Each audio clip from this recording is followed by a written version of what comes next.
Bonsoir mon frère, bonsoir ma sœur. Bienvenue à notre nouvel épisode du combat à la guerre. Et oui, dans l'épisode précédent, il était question pour nous d'expliquer c'était quoi du combat à la guerre. C'est quoi la période de combat et c'est quoi la période de la guerre. Bien sûr, la période du combat, c'est la période où vous essayez avec votre partenaire d'aller à la phase du mariage, d'aller à la phase de l'union, d'aller à la phase où vous pouvez former un couple. C'est ça la période de combat. La période de la guerre, c'est la période où, bien sûr, vous parvenez à vous entendre, à dire que vous pouvez faire chemin ensemble et que vous ne pouvez faire qu'un. C'est alors que la guerre est déclenchée dans le camp de l'ennemi. Oui, la période de la guerre, c'est dans le foyer, c'est dans le couple. Bien sûr, on se posait les questions de savoir pourquoi est-ce que, étant à deux, nous ne pouvons pas jouir des bénédictions qui suivent ou des bénédictions accordées à l'union, accordées au mariage. Parce que dans la parole de Dieu, c'est lorsque le Seigneur vit Adam et Ève qu'il dit, qu'il les vit heureux, bien sûr, qu'il dit, allez, soyez féconds, multipliez-vous, remplissez la terre, dominez sur tout ce qui est sur la terre et assujettissez. Bien sûr, qu'est-ce qui peut empêcher que nous puissions dominer dans nos foyers? Qu'est-ce qui peut être l'obstacle ou le frein à ce que nous puissions fructifier dans notre couple, à ce que nous puissions jouir aux bénédictions qui sont reliées ou attachées au mariage? La Bible nous parle de la première guerre que le mariage a rencontré. Le premier couple dans la Bible, c'est celui d'Abraham et de Sarah.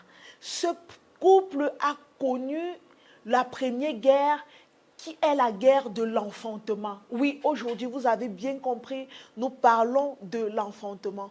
Avoir un enfant lorsque nous sommes en relation, avoir un enfant de notre union. Abraham et Sarah ont connu cette souffrance-là, ont connu cette difficulté-là, ont connu ce que c'était d'être ensemble durant des années et ne pas avoir d'enfants.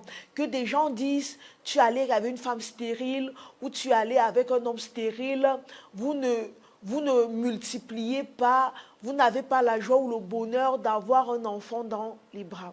Bien sûr, nous sommes nombreux à vivre cela, à expérimenter cette douleur-là dans les foyers.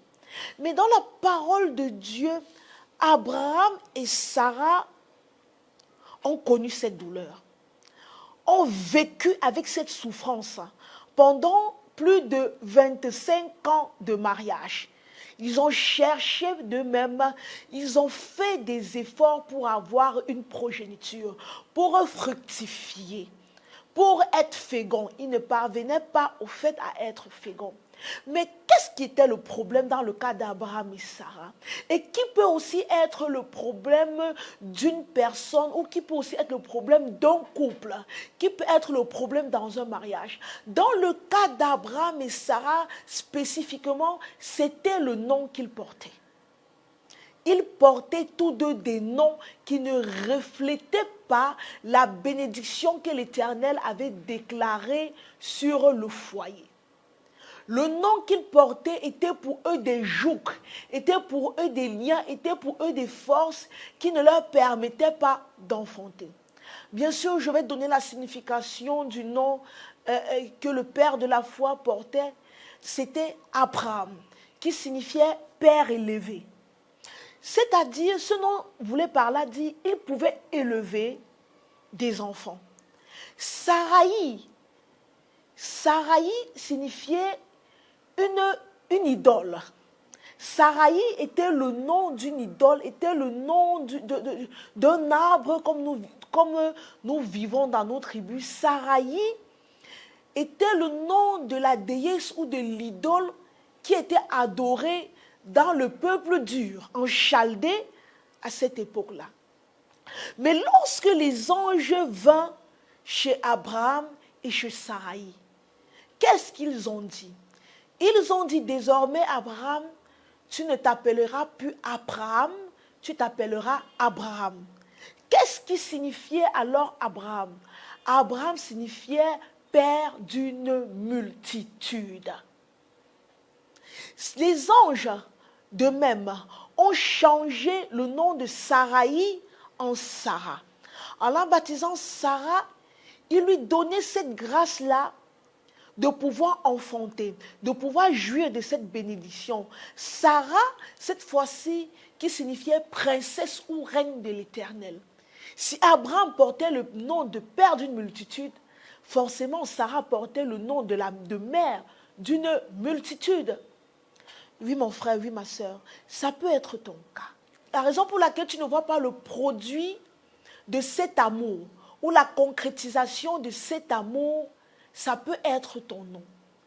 Que veut dire ton nom? Quelle est la signification de ton nom? De qui portes-tu le nom? Dans nos régions bamileke, précisément, moi je suis de la région de l'Ouest Cameroun, je suis bamileke. On peut te donner un nom, par exemple, comme celui de Kenyé. Je prends un exemple. Lorsqu'on t'appelle Kenyé, on se rend compte que le Kenyé qu'on t'a donné, c'est le nom d'un ancêtre. C'est le nom d'une personne avant toi. On peut t'appeler Kenyé lorsqu'on t'appelle une autre personne au-delà, au loin, est en train de répondre à ta place. Le fait qu'il réponde, cela peut empêcher effectivement que tu puisses jouir des promesses de Dieu. Il y a des noms qui ont des significations. Il y a les Ambanjoun, je vais aller plus précisément, on dit Chokwin, c'est-à-dire reste stérile. Comment, si ton nom porte le nom de la stérilité, comment pourrais-tu être capable d'enfanter? Comment pourrais-tu être capable d'avoir un enfant dans tes mains? Il y a les noms, par exemple, je connais un nom, un de mes frères qui porte ce nom, c'est Porgoum. J'ai dit, mais Porgoum, ça veut dire détester le monde. Porgoum. Et voilà le nom. Porgoum. Ça veut dire détestons le monde. Si tu portes un nom pareil, comment peux-tu jouir d'une bénédiction? Nous comprenons alors là la valeur et la portée du nom et la signification des noms que nous portons. Dans le cas de Sarah et Abraham, c'était leur nom qui était obstacle à l'enfantement.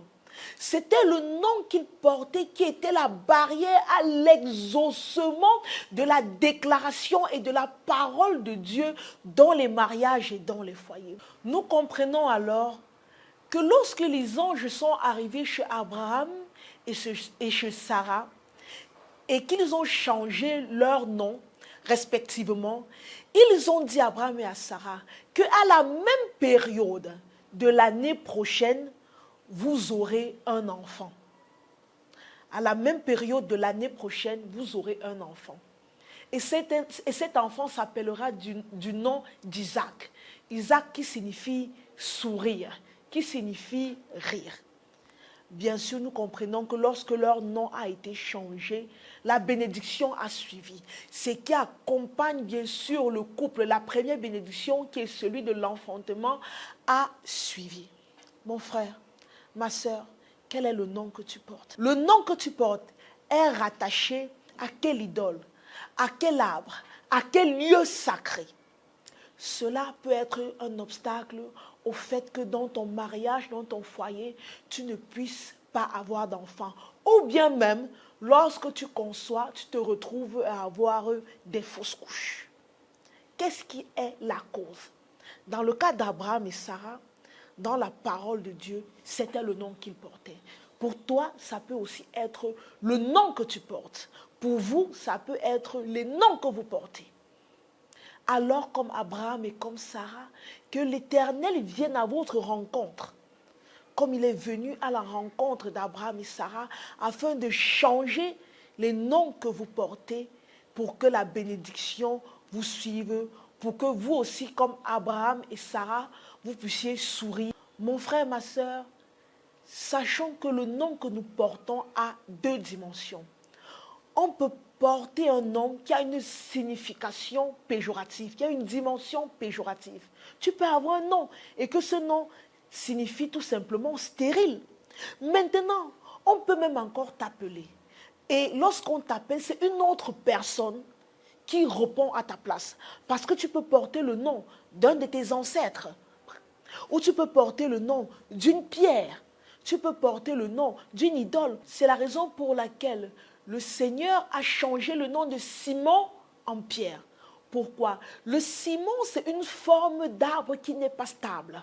Lorsque le vent ou une intempérie passe, cela ne garde pas la stabilité, ça vacille. Il a dit, désormais, tu ne t'appelleras plus Simon, mais tu t'appelleras Pierre. Nous comprenons bien sûr que la pierre, elle est plus stable, elle est plus solide. La pierre est plus présente.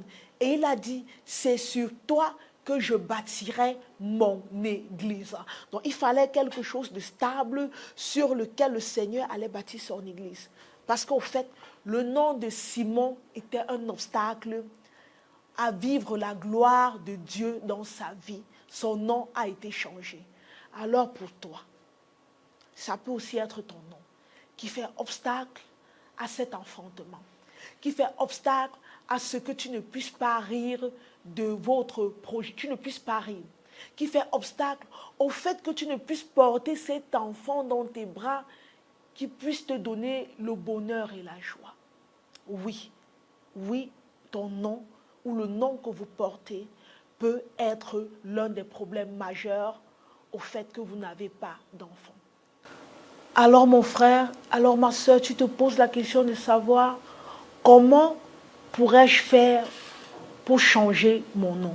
Rapproche-toi tout simplement de Dieu.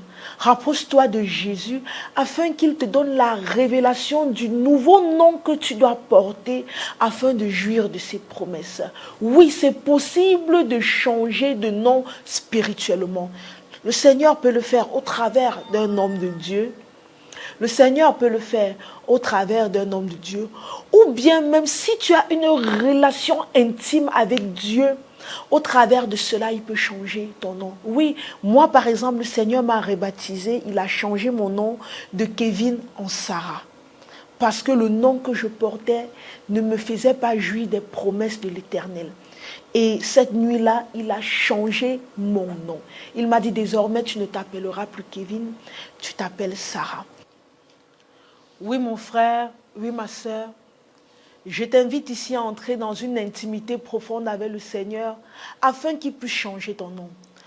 Voyons bien dans la parole de Dieu, dans le livre de Genèse, lorsque Jacob a passé toute une nuit à bagarrer avec l'ange, quelle est la question que l'ange lui a posée? Comment tu t'appelles? Et il a répondu Jacob la première fois. L'ange lui a encore demandé comment est-ce que tu t'appelles? Il a répondu Jacob. Pourquoi est-ce que l'ange lui a posé cette question? Parce que le nom de Jacob ne portait pas la bénédiction qui était rattachée à sa vie. Parce qu'en tant que Jacob, il avait fait 21 années d'esclavage chez Laban. Mais alors, Jacob a dit à l'ange, je ne te lâcherai pas tant que tu ne m'as béni. C'est ainsi que cette bagarre a duré toute la nuit et Jacob a même bien sûr été emboîté à la hanche.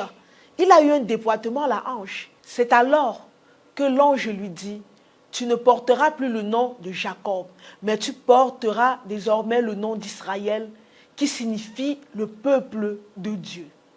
Ah oui, mon frère, oui, ma soeur, il fallait que son nom soit changé spirituellement afin qu'il puisse jouir des bénédictions de l'Éternel.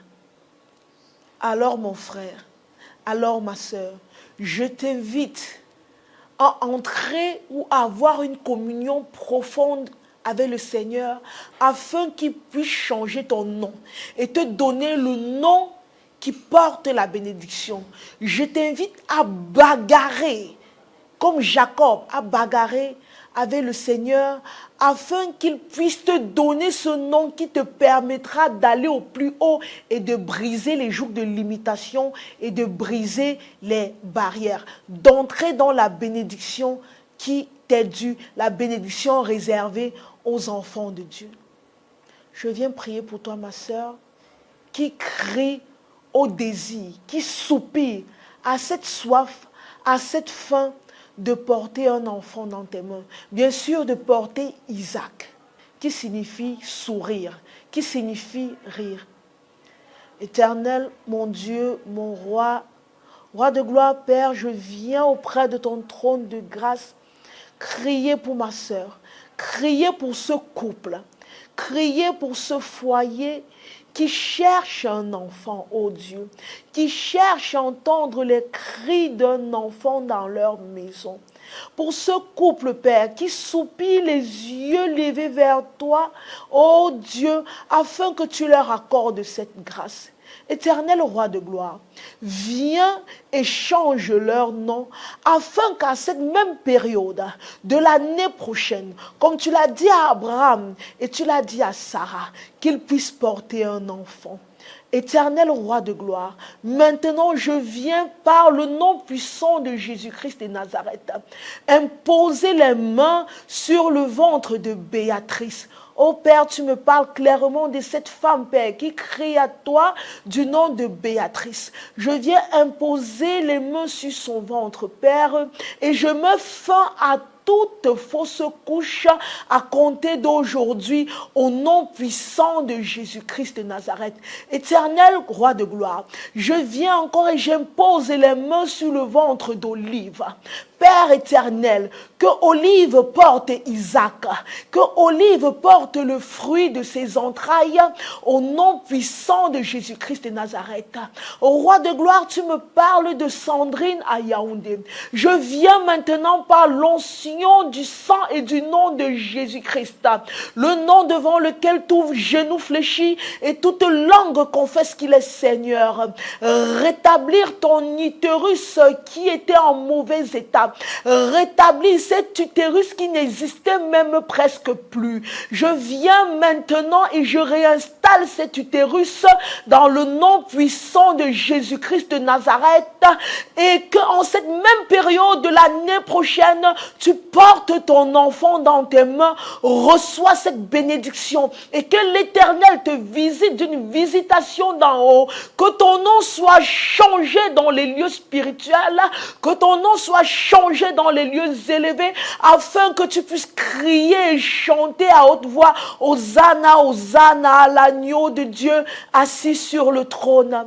Béatrice, Olive, Sandrine, recevez la promesse et la bénédiction de l'Éternel au nom puissant de Jésus-Christ de Nazareth.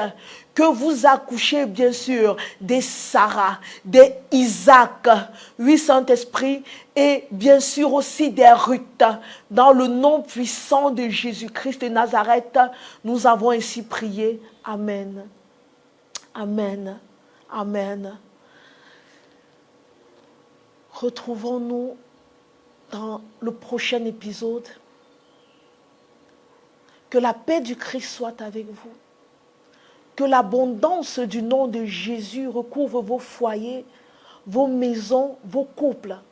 Que la paix que Jésus donne, qui n'est pas la paix que le monde donne, soit installée au milieu de vos foyers et que le Saint-Esprit soit celui-là qui guide, administre et gère votre couple dans le nom puissant de Jésus-Christ de Nazareth. Amen. Shalom, peace, dans la joie de notre Seigneur Jésus-Christ. Amen.